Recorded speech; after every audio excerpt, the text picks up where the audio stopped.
You're sitting on your couch, cozy in your morning routine, about to stir a spoonful of powdered milk into your coffee.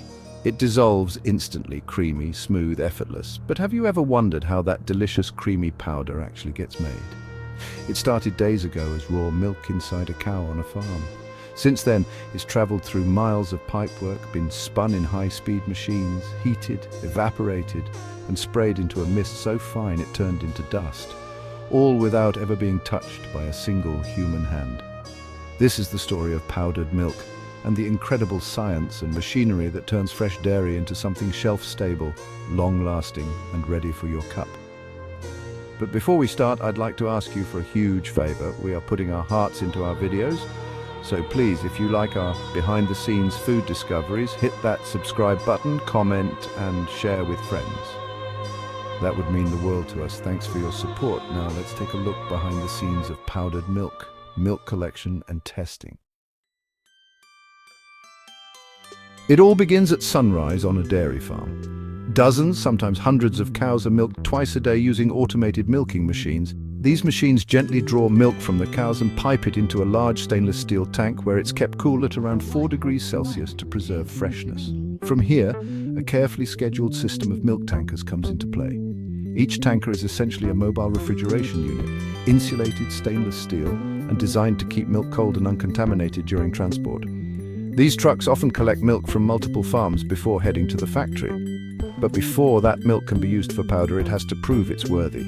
At the entrance of the milk processing facility, a sample is taken from every batch before unloading. In a quality control lab just steps away, technicians immediately begin testing. They're checking temperature, butterfat content, protein levels, pH, and most importantly, microbial safety.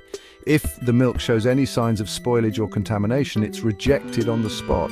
But when it passes, it's green lit for transformation. Now it's pumped into giant refrigerated holding tanks inside the factory. And from this point on, the clock is ticking. Every step must be done quickly and cleanly to preserve quality, because what started as raw, fresh milk is about to become something entirely new: pasteurization.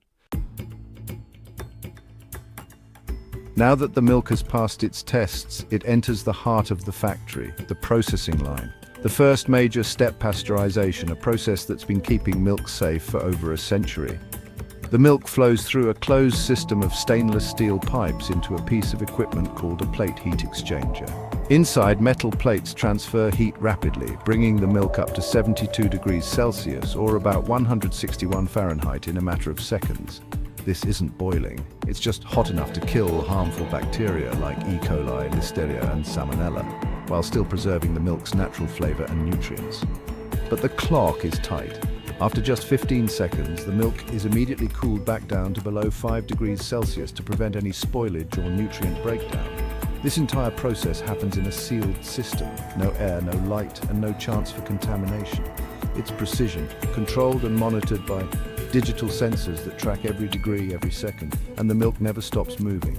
Once pasteurized, it flows directly to the next stage, still fresh, still cold, but now clean, safe, and ready for transformation. From here on out, it's not just milk anymore, it's a food ingredient with a... At this point, the milk is safe and clean, but it still doesn't quite match the blueprint needed for powdered milk. So, here comes the process of separation. The milk is pumped into a high-speed machine called a centrifugal cream separator. It spins at thousands of revolutions per minute, creating enough force to separate the milk into two components: cream, which is rich in fat, and skim milk, which has almost none. This all happens in a continuous flow.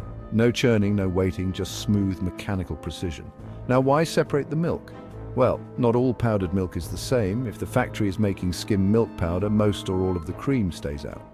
But if they're producing whole milk powder, a calculated amount of cream is blended back in, carefully measured to match exact fat content specifications, usually around 26%. This step is known as standardization, and it ensures that every batch of powdered milk, whether it's for babies, bakeries, or emergency rations, has the same nutritional profile and consistency every single time.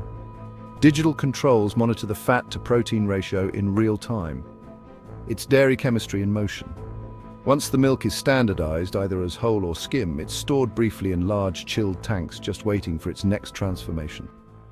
Next up, the water begins to disappear. Now that the milk has been perfectly balanced, it's time to start removing the water because regular milk is about 87% water and powdered milk has almost none. That means nearly all the liquid has to go. This begins with a process called evaporation. The milk flows into a towering machine called a vacuum evaporator. Inside, heat and low pressure work together to gently coax out the water without boiling the milk. Under vacuum, water can evaporate at much lower temperatures, around 55 to 65 degrees, helping preserve flavor, color, and nutrients. It's kind of like boiling, but in slow motion and under complete control. As the milk moves through multiple stages of the evaporator, steam rises off and is collected. Meanwhile, the milk becomes thicker and thicker, turning into a rich, creamy concentrate, almost like condensed milk. By the end of this step, nearly half the water has been removed. So, why not take out all the moisture here? Because doing it all by evaporation would take too long, use too much energy, and risk overheating the milk. That's where the next step comes in, a rapid, high-tech solution to finish the job: spray drying. But before we get to that, let's just pause and appreciate what's just happened. In just a few minutes, this once liquid milk has already lost much of its water and gained the perfect texture to enter the most dramatic part of the process.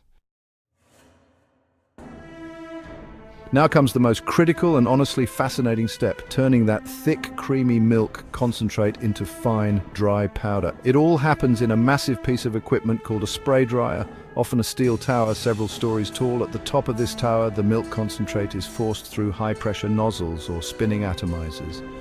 These devices break the liquid into a fine mist, thousands of tiny droplets suspended in mid-air. Then comes the heat. Inside the drying chamber, hot air up to 200 degrees Celsius or 392 degrees Fahrenheit is pumped in. But thanks to the small size of each droplet, the heat only needs a few seconds to evaporate the remaining moisture. The result? As the droplets fall through the chamber, they shrink and solidify into tiny particles of dry milk powder by the time they